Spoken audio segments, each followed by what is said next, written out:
விருதுநகர் மாவட்டம் சாத்தூரில் அரசு பேருந்தில் துப்பாக்கியால் சுட்டு ஒருவர் கொலை செய்யப்பட்டார்.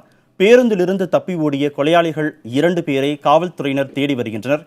இதுகுறித்த கூடுதல் விவரங்களை சம்பவ இடத்திலிருந்து தருகிறார் செய்தியாளர் கணேஷ்குமார். கோயம்புத்தூர் அந்த பேருந்தில் கோயில்பட்டியைச் சேர்ந்த 3 பேர் கோயில்பட்டியில் ஏறினார்கள். அந்த பேருந்து வந்து கொண்டிருந்த பொழுது கருப்பசாமி மற்றும் அவரது நண்பர்கள் 3 பேரும் 3 பேருடைய தகராறு ஏற்பட்டுள்ளது. தகராறு ஏற்பட்ட பொழுது படந்தால் சாத்தூரில் உள்ள படந்தால் 4 வழிச்சாலையில் வரும்பொழுது துப்பாக்கியால் இருவர் சேர்ந்து அந்த கருப்பசாமி என்ற நபரை சுட்டுள்ளனர். துப்பாக்கியால் சுட்டவுடன் பேருந்து அந்த இடத்துல நிறுத்தப்பட்ட உடனே அந்த சுட்ட நபர்கள் இருவரும் தப்பித்து சாத்தூரை நோக்கி ஓடினார்கள்.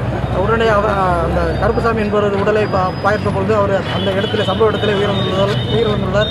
அவரது உடலை மீட்டு தற்பொழுது சாத்தூர் அரசு மருத்துவமனையில் தற்பொழுது பிரேத பரிசோதனைக்காக அனுப்பப்பட்டுள்ளது.